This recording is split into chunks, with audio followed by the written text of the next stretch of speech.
ان انا ليا كورسات على ينفع زي ما انتم شايفين كده. الكورس ده كده بتاعي، وعندي كمان الكورس ده. فبمناسبة الكورسات دي ناس كتير بتسألني ازاي ان احنا نشترك في منصة ينفع بأقل سعر وبكل وسائل الدفع المتاحة. يعني لو مش معاك فيزا ازاي تشترك فودافون كاش، لو مش معاك فودافون كاش ولا فيزا ازاي تشترك عن طريق فوري. كل الطرق متاحة وهوريكم ده دلوقتي.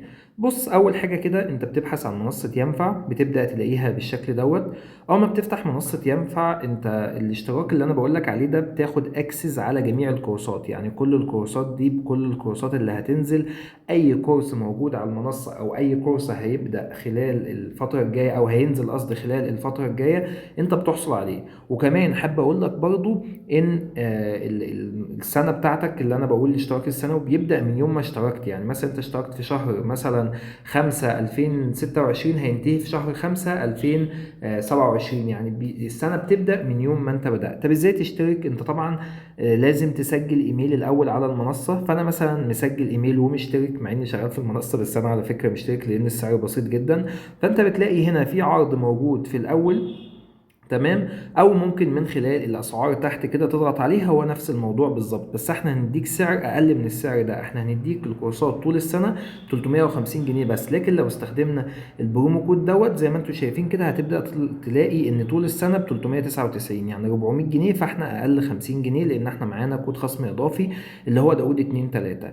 طب تعالوا نشوف ازاي ده بيتم. انت اول حاجه خالص بتبدا تضغط على التلات شروط اللي في الجنب دول كده، وتضغط على كلمة إنشاء حساب. ده لو أنت ملكش حساب. بتبدأ تكتب هنا اسمك الأول، وهنا اسمك التاني، وبعدين البريد الإلكتروني بتاعك ورقم الموبايل وكلمة المرور، وتعيد كلمة المرور. وبعدين تبدأ تضغط على كلمة تسجيل الدخول. طبعا أنت بتسجل بياناتك كلها بالإنجليزي بطريقة بسيطة، ولو واجهتك مشكلة ابعت لي رسالة على الرقم ده. هيبدأ الاكونت يفتح معاك بالشكل دوت. ممكن تنزل تحت كده وتضغط على كلمة الأسعار، أو فوق زي ما أنت عايز هتفتح معاك بالشكل ده. بتيجي كده تحذف الكوبون اللي موجود دوت. يعني في كوبون اهو موجود اللي هو اف دي، هتمسحه وتكتب كوبون داود 2 3 دي اي او يو دي 2 3 وتعمل تفعيل. هتبدأ تلاحظ اهوت ان الاشتراك هنا بقى ب 350 جنيه. هتضغط على كلمة اشترك الآن. وهنا بيقول لك ان انت هنا معاك طريقتين. الطريقه الاولى الفيزا، لو انت معاك اي فيزا سواء فيزا ميزه، فيزا مرتبات، فيزا معاشات، اي فيزا تقدر تدفع بيها، او عن طريق كود فوري. طيب هنا ايه إيه الفرق او استخدم ايه فيهم؟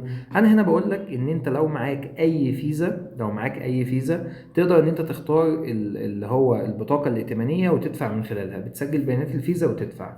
وطبعا كنا شارحين ازاي كمان بتسجل بيانات الفيزا، لو ما تعرفش على القناة تقدر تدخل تشوفها. طيب لو انت معاك فودافون كاش اعمل فيزا مؤقتة فودافون كاش اللي هي نجمة 9 نجمة 100 شباك، واعمل فيزا مؤقتة ب 350 جنيه. وابدأ ان انت سجل البيانات بتاعته هنا في البطاقة الائتمانية وهيبدأ يفتح معاك. طب لو مش معاك اي فيز خالص اختار هنا فوري باي. هيظهر لك كوبون، هيظهر لك اللي هو الرقم المرجعي ده.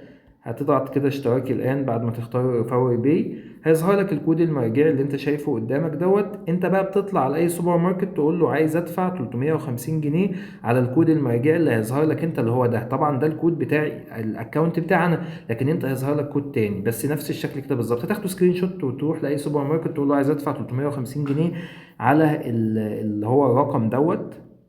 انت هتوري له هو هيفهم. اول ما بتدفع الاشتراك بتفعل معاك على طول، وكل الكورسات بتشتغل معاك بدون اي مشاكل. ولو عندك اي سؤال ابعت لنا سواء واتساب او على اي وسيلة تواصل انت بتشوفها واحنا هنتابع معاك. سلام.